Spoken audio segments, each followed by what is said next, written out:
Good morning, one and all. This is lesson 19 Statements for describing object or place. आता हे present टेन्समधले आहेत म्हणून मी इथं प्रेझेंट लिहिलं आहे.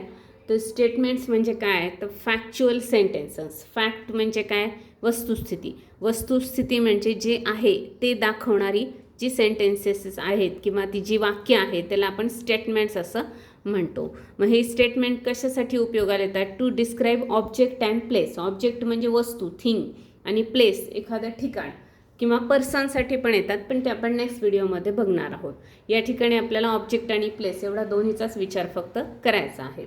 मग आता सब्जेक्ट्स यासाठी कोणते घेतले जातात, कारण कुठलाही सेंटेन्स म्हणले की त्याच्यामध्ये सब्जेक्ट आणि व्हर्ब हे असतात. ते ह्या सब्जेक्ट जे घेतले जातात ते आहेत this, that, this, those, there, here, I, we, you, they, he, she, it and all nouns. आता हे नाउन्स याला हे प्रोनाउन्स आहेत. हे जे सब्जेक्ट आहे हे सगळे प्रोनाउन्स आहेत. तर नाउन्सच्या ऐवजी येणारे जे ते प्रोनाउन्स असतात ना. म्हणजे जसं आपण राम राम राम असं प्रत्येक वेळी सेंटेन्समध्ये म्हणण्याऐवजी आपण पहिल्यांदा घेतो आणि नंतर ही हा शब्द वापरतो, म्हणजे ही काय झालं आहे प्रोनाउन. तसं त्या पद्धतीने हे प्रोनाउन आहेत. मग त्या प्रोनाउनच्या ऐवजी तुम्ही ॲक्च्युअल त्या वस्तूंची नावं पण या ठिकाणी घेऊ शकतो आपण. कारण what is noun the name of the person, place or thing. हे जे नावं आहेत, प्लेसचं नाव तर स्कूल पण घेऊ शकतो आपण, पर्सनचं नाव आहे तर समजा राम घेऊ शकतो, किंवा थिंग असेल तर चेअर असं घेऊ शकतो, किंवा हे प्रोनाउन घेऊ शकतो सब्जेक्ट म्हणून. हेल्पिंग व्हर्ब्स कोणते यूज करायचे की हे त्यालाच आपण ऑक्झिलरीज म्हणतो. आणि हे ऑक्झिलरीज प्रेझेंटमध्ये कोणते आहेत तर ॲम, इज, आर आणि हॅव, हॅज हे आपल्याला प्रेझेंटमध्ये यूज करायचे. तर काही वाक्य आपण बघूया आधी, त्याचा अर्थ बघूया आपण की हे जे सब्जेक्ट्स आहेत यांचा अर्थ काय होतो. ऑलरेडी आपण हे मला वाटतं आधीच्या व्हिडिओमध्ये बघितलेले आहेत. काही शब्द नवीन आहेत त्यामुळे ते मराठीतनं आपल्याला लक्षात येणं महत्त्वाचं आहे. दिस म्हणजे काय तर हा, ही, हे. म्हणजे वस्तू एक असेल आणि जवळ असेल तर आपल्याला दिस वापरता येतं. जसं दिस इज अ पेन, हे जवळ आहे, मी टच करू शकते, माझ्या अगदी जवळ आहे म्हणून, आणि एक आहे म्हणून दिस. दीज म्हणजे हे सर्व. तर आता इथं अनेक पेन आहेत तर मी त्यावेळेस काय म्हणेन दीज आर पेन्स. हे सगळे काय आहेत पेन्स आहेत. म्हणजे वस्तू अनेक आणि जवळ आहेत आणि अनेक आहेत तर त्यासाठी दीज. त्याच्या विरुद्ध काय आहे दॅट आणि दोज. दॅट हे सिंग्युलर आहे, दोज हे प्ल्युरल आहे. पण हे जवळ असेल तर लांब असेल तर, म्हणजे इथे जवळ नाही आहे तर that is a flower pot. मला दिसतोय पण मी टच करू शकत नाही, म्हणजे तो तेवढा लांब आहे. खूप लांब असं नाही, आपल्या दृष्टीच्या टप्प्यात जे दिसतं पण लांब आहे त्यासाठी दॅट. आणि जे अनेक आहेत तर दोज आर फ्लावर्स. त्या फ्लॉवर पॉटमध्ये अनेक फ्लावर्स आहेत तर मी म्हणेन दोज आर फ्लावर्स. म्हणजे हे सर्व वस्तू अनेक आणि दूर आहेत. मग हे तो, ती, ते सिंग्युलर असेल तर दॅट आणि प्लुरल असेल तर दोज आपण वापरायचं आहे. त्यानंतर दिअर आणि हिअर. दिअर म्हणजे तेथे, लांब. दिअर इज अ फ्लावर पॉट म्हणजे लांब आहे, थोडंसं दिसतं आहे पण लांब आहे. आणि हिअर इज पेन, जवळ आहे तर हे हिअर इज आपण असं म्हणू शकतो, जवळ, अगदी जवळ आहे. त्यानंतर आय, वी, यू, दे या सगळ्याचे अर्थ आपल्याला माहिती आहेत. त्यातल्यात महत्त्वाचं म्हणजे इट हे आहे. तर इट हे प्रोनाऊन, आपण इटचा अर्थ ते असा होतो या मराठीमध्ये. पण बर्ड्स, ॲनिमल्स आणि नॉन लिव्हिंग थिंगसाठी आपण इट वापरणार आहेत. बर्ड्स, ॲनिमल्स आणि नॉन लिव्हिंग थिंगसाठी इट हे प्रोनाऊन घेतलं जातं. आता हे नाऊन आणि प्रोनाऊन हे जे आहे तर हे जे व्हिडिओज आहेत ग्रामरचे तर त्यामध्ये हे डिटेल दिलेलं आहे. तिथे रिपिटेशन होईल म्हणून मी हे, आणि ते माझेच व्हिडिओ आहेत म्हणून मी या ठिकाणी ते काही दिलेले नाही. परत एकदा मी या ठिकाणी इंट्रोड्यूस करणार नाही. मी असं गृहीत धरलं की ते व्हिडिओज आपण सगळ्यांनी बघितलेले आहेत त्यामुळे ते ग्रामर बेस जो आहे तो येत आहे असं गृहीत धरून मी हे पुढचं घेत आहे. आता जे आहे प्रॅक्टिस, याची प्रॅक्टिस कशी करायची आहे तर समजा फॉर एक्झाम्पल हॉल आहे तर हॉलमध्ये एका ठिकाणी मी बसले आहे असं मी कन्सिडर केलं आहे, म्हणजे ही प्लेस आहे. आणि मग मला जे जे दिसतं आहे तर ते मी या ठिकाणी सांगणार आहे. कारण जे दिसतं, जे आहे ते आपण काय म्हणतो स्टेटमेंट्स. आणि मग त्या स्टेटमेंटद्वारे आपण काय करतो त्याला डिस्क्राईब करू शकतो. डिस्क्राईब करणे म्हणजे त्याचं वर्णन करू शकतो. एखादी गोष्ट कशी आहे हे सांगायचं आहे तर त्याला आपण डिस्क्राईब करणे म्हणतो. मग आता मी सुरुवात केली आहे. There is a table in the hall. There is a table. There आणि इज सिंग्युलर आहे, एक आहे म्हणून मी there is. The frame of lord Krishna is on the wall. वॉलवर काय आहे एक फ्रेम आहे. आता हे सगळ्याचा अर्थ आहे असा होतो कारण प्रेझेंटमधला आपण हेल्पिंग व्हर्ब घेतला आहे ना. Hall has 3 Windows. हॉलला 3 विंडोज आहेत. आता हे अगदी सोपं झालं, पण याच्यासाठी आपण काय करू शकतो, काही डिस्क्रायबिंग वर्ड्स म्हणजे ज्यालाच काय म्हणतो आपण ॲडजेक्टिव्ह, ते जर ॲड केले तर अजून हे सेंटेन्स काय होतात, मिनिंगफुल होतात किंवा सेन्सिबल होतात. जसं की देअर इज अ, मी इथं म्हणेन समजा स्मॉल टेबल असं म्हणायचं आहे, किंवा काय square shaped table in the hall. The frame of lord Krishna, तर ते फ्रेम, तर कशी फ्रेम आहे, तर समजा the nice frame of lord Krishna is on the wall. त्यानंतर आपण बघू शकतो या ठिकाणी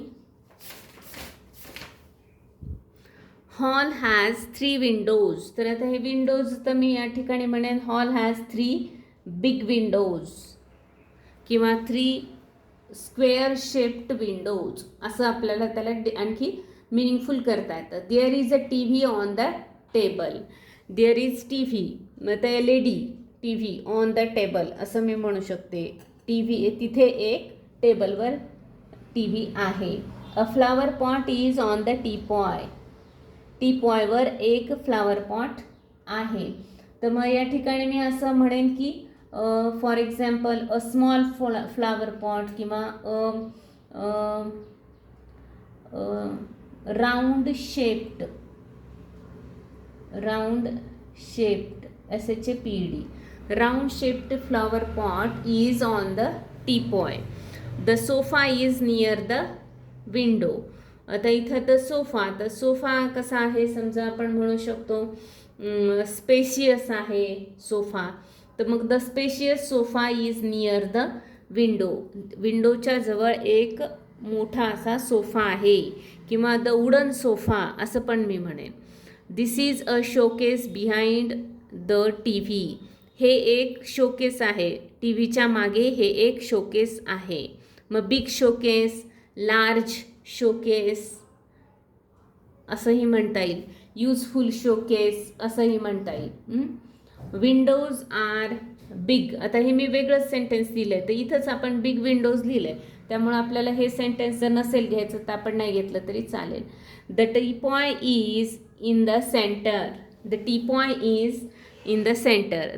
द स्क्वेअर शेप्ड टीपॉय किंवा काय राऊंड शेप्ड टीपॉय. कशा शेप आहे त्याचा, तर square shaped teapoy is in the centre. त्यानंतर that is the book rack near the window. That is the circular नाही का, म्हणजे फिरतं असं म्हणतो आपण, book rack near the window. तर हे झालं डिस्क्रिप्शन कशाचं, हॉलचं. यामध्ये आपण जितके जास्त सेंटेन्स लिहू तितकं ते जास्त मिनिंगफुल आणि क्लिअर होतं पिक्चर आपल्याला. तर या ठिकाणी असं गृहीत धरायचं की आपण एका ठिकाणी बसलोय आणि आपल्याला जे जे दिसतंय तर ते आपण या ठिकाणी लिहून काढायचं आहे. जर प्लुरल असेल तर आर वापरा, सिंग्युलर असेल तर इज वापरा. देअर आर पण म्हणता येतं, देअर इज पण म्हणता येतं. म्हणजे there are 4 windows, there are 4 windows किंवा 3 विंडोज टू हॉल, हे पण बरोबर आहे. आणि there is a T V, कारण एक टी व्ही आहे म्हणून देअर इज. अशा पद्धतीने आपण हॉलचं डिस्क्रिप्शन करू शकतो with the help of describing words, adjective आणि स्टेटमेंट्स. याच्याद्वारे आपण हॉल कसा आहे हे सांगू शकतो. याच पद्धतीने आपण आणखी काय बघायचं आहे, एक ऑब्जेक्टचं घेऊ. हॉल ही काय झाली प्लेस, तर आता आपण एक ऑब्जेक्ट घेऊया. ऑब्जेक्ट म्हणजे समजा सोफा हा ऑब्जेक्ट आहे, तर मग तो कसा आहे हे या ठिकाणी मला सांगायचं आहे. तर आता हे जे सोफा आहे तर हा कशा पद्धतीने आपण तो दिसतो आहे, तर असं आपण गृहीत धरायचं की आपण एका ठिकाणी बसलेलो आहोत आणि तिथून आपल्याला जसा दिसतो आहे सोफा, तर त्याचं काय काय दिसतं आहे, कसा आहे तो, तर हे आपण काय करायचं सांगायचं आहे. म्हणजेच काय करायचं, त्याचं आपण डिस्क्रिप्शन लिहू शकतो. ठीक आहे. तर दिस इज आवर सोफा, मग याला पण आपण काय म्हणू शकतो, this is our heavy sofa. हा आमचा हेवी असा एक सोफा आहे. The sofa is placed near the window. कुठे प्लेस केलेला आहे, near the window. It is made of wood. It का वापरलं, कारण हे ऑब्जेक्ट आहे त्यासाठी आपण नॉन लिव्हिंग थिंग म्हणून. It is made of wood, हा वूडचा बनवलेला आहे. There are 6 seats in the sofa, सोफामध्ये किती सीट्स आहेत? 6. There are 6 pillows on it, त्याच्यावर किती आहेत? 6 पिलोज. आता इथं जर मला असं म्हणायचं 6 round shaped pillows on it. The pillow covers are yellow coloured, pillow covers कसे आहेत? येलो कलरचे आहेत. The sofa is spacious, sofa कसा आहे? स्पेशियस आहे. आणि त्यानंतर इट इज व्हेरी स्ट्रॉंग, आणि हा कसा आहे? थोडा स्ट्रॉंग आहे, मजबूत आहे. या अर्थाने मी स्ट्रॉंग हा शब्द वापरलेला आहे. तर या पद्धतीने आपण कुठं टी व्ही असेल, पण एखादा ऑब्जेक्ट जेव्हा डिस्क्राईब करतो ना, तेव्हा त्याचा जास्त सेंटेन्स होत नाही. जसं फ्लावर पॉट आहे, डिस्क्राईब करा. त्यानंतर टी व्ही आहे, डिस्क्राईब करा. सोफा आहे, टेबल आहे, सायकल आहे, असं कुठलंही ऑब्जेक्ट आपण काय करू शकतो? डिस्क्राईब करू शकतो. यामुळे आपल्याला आता हे सेंटेन्स जे आहेत ना डिस्क्रायबिंगचे, तर हे स्टेटमेंट्स आपल्याला परत रिपोर्ट रायटिंगमध्ये कामाला येणार आहेत. म्हणून आपण हे आधी इंडिपेंडंट शिकूया आणि मग मिक्सिंग करूया, की परत एकदा रिपोर्ट आणि याच्याकडे आपल्याला जायचं आहे, प्लॅनकडे. ते आपण नंतर बघणार आहेत. आता याआधी आपला होमवर्क जो आहे तो बघूया. होमवर्कमध्ये काय करायचं आहे? डिस्क्राईब, काय काय डिस्क्राईब करायचे, प्रॅक्टिस करायची आहे. प्लेस 10 घ्यायचे आहेत. तर हे 10 प्लेस कोणते घेऊ शकता तुम्ही? तर जसं मी hall, study room, garden, temple, kitchen, आणखी स्कूल, किंवा आणखी कुठली प्लेस, बस स्टँड, असं या ठिकाणी आपण ते डिस्क्राईब करू शकतो. आणि त्यासाठी आपल्याला एक लिस्ट लागेल ॲडजेक्टिव्हची. तर ही लिस्ट, जशी की मी व्हर्बची लिस्ट म्हटलं, त्या पद्धतीने ॲडजेक्टिव्हसुद्धा आपल्याकडे असतात अवेलेबल, किंवा डिक्शनरीमध्ये सुद्धा मागच्या बाजूला ॲडजेक्टिव्ज असतात. त्याचे पॉझिटिव्ह, कंपॅरेटिव्ह, सुपरलेटिव्ह असे पण त्याचे आपल्याला दिलेले असतात. त्या पद्धतीने ते आपण यूज करू शकतो.